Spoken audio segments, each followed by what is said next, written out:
Allah telah membuat Yesus menjadi Tuhan dan Kristus. Bacaan dari Kisah Para Rasul, bab 2 ayat 14a, 36 sampai 41. Pada hari Pentakosta, bangkitlah Petrus berdiri dengan ke-11 rasul, dan dengan suara nyaring ia berkata kepada orang-orang Yahudi, "Seluruh kaum Israel harus tahu dengan pasti bahwa Allah telah membuat Yesus yang kamu salibkan itu menjadi Tuhan dan Kristus." Ketika mereka mendengar hal itu, hati mereka sangat terharu. Lalu mereka bertanya kepada Petrus dan rasul-rasul yang lain, "Apakah yang harus kami perbuat, saudara-saudara?" Jawab Petrus kepada mereka, "Bertobatlah, dan hendaklah kamu masing-masing memberi dirimu dibaptis dalam nama Yesus Kristus untuk pengampunan dosamu. Maka kamu akan menerima karunia Roh Kudus, sebab bagi kamulah janji itu, bagi anak-anakmu dan bagi orang yang masih jauh, yaitu sebanyak yang akan dipanggil oleh Tuhan Allah kita." Dengan banyak perkataan lain lagi, Petrus memberi suatu kesaksian yang sungguh-sungguh, dan ia mengecam dan menasihati mereka.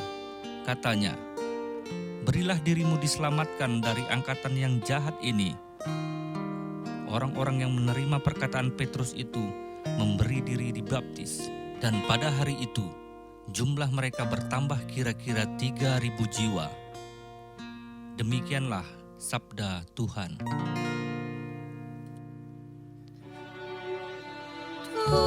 Tuhanlah gembalaku, takkan kekurangan aku. Tuhan adalah gembalaku, aku tidak kekurangan. Ku dibaringkannya di rumput yang hijau, di dekat air yang tenang. Ku dituntunnya di jalan yang lurus, demi namanya yang kudus.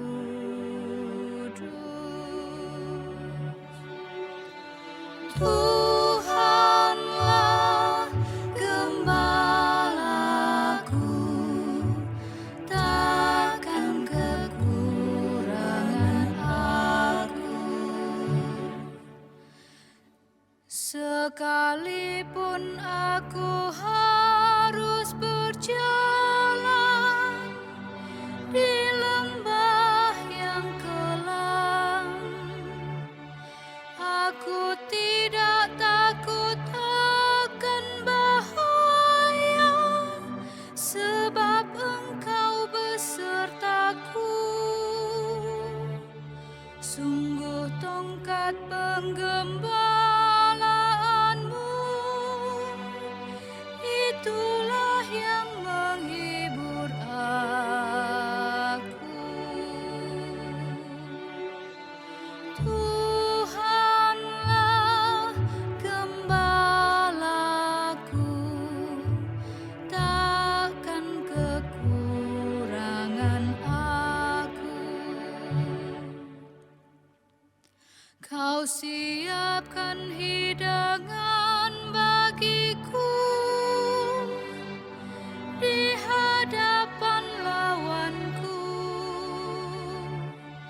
Kau urapi kepalaku dengan minyak, dan pialaku melimpah. Tuhanlah gembalaku,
kamu telah kembali kepada Gembala dan pemelihara jiwamu.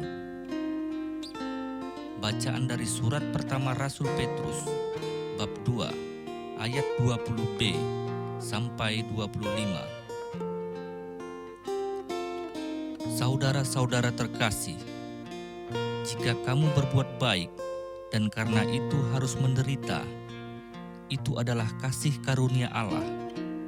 Sebab untuk itulah kamu dipanggil. Karena Kristus pun telah menderita untuk kamu dan telah meninggalkan teladan bagimu, supaya kamu mengikuti jejaknya. Ia tidak berbuat dosa dan tipu muslihat pun tidak ada dalam mulutnya. Ketika dicaci maki, ia tidak membalas dengan caci maki. Ketika menderita, ia tidak mengancam, tetapi menyerahkannya kepada Dia yang menghakimi dengan adil.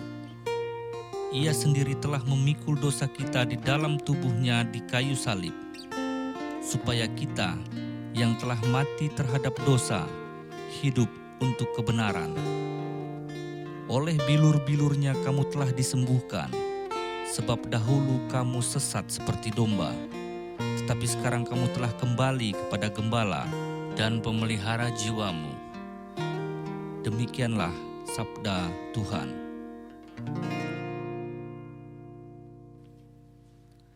Haleluya, haleluya, haleluya, haleluya, haleluya,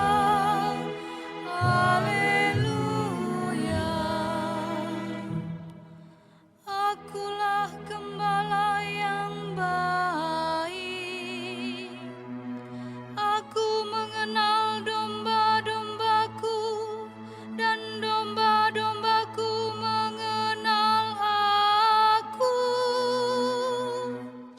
Haleluya, haleluya, haleluya, haleluya, haleluya, haleluya.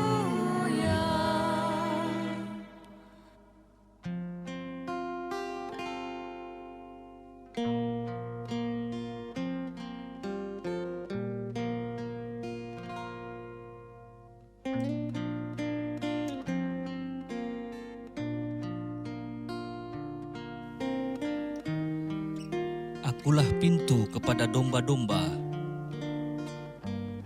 Inilah Injil Yesus Kristus menurut Yohanes, bab 10, ayat 1 sampai 10. Sekali peristiwa, Yesus berkata kepada orang-orang Farisi, "Aku berkata kepadamu, sesungguhnya siapa yang masuk ke dalam kandang domba dengan tidak melalui pintu, tetapi dengan memanjat tembok, ia adalah seorang pencuri dan seorang perampok. Tetapi siapa yang masuk melalui pintu, ia adalah gembala domba. Untuk Dia penjaga membuka pintu, dan domba-domba mendengarkan suaranya. Ia memanggil dombanya, masing-masing menurut namanya, dan menuntunnya keluar. Jika semua domba telah dibawanya keluar, ia berjalan di depan mereka, dan domba-domba itu mengikuti Dia, karena mereka mengenal suaranya. Tetapi seorang asing pasti tidak mereka ikuti, malah mereka lari daripadanya, karena suara orang-orang asing tidak mereka kenal." Itulah yang dikatakan Yesus dalam perumpamaan kepada mereka, tetapi mereka tidak mengerti apa maksudnya Ia berkata demikian kepada mereka. Maka kata Yesus sekali lagi, "Aku berkata kepadamu, sesungguhnya akulah pintu kepada domba-domba itu. Semua orang yang datang sebelum aku adalah pencuri dan perampok, dan domba-domba itu tidak mendengarkan mereka. Akulah pintu, barang siapa masuk melalui aku, ia akan selamat. Ia akan masuk dan keluar dan menemukan padang rumput. Pencuri datang hanya untuk mencuri, membunuh dan membinasakan. Aku datang supaya mereka mempunyai hidup dan mempunyainya dalam segala kelimpahan. Demikianlah Injil Tuhan.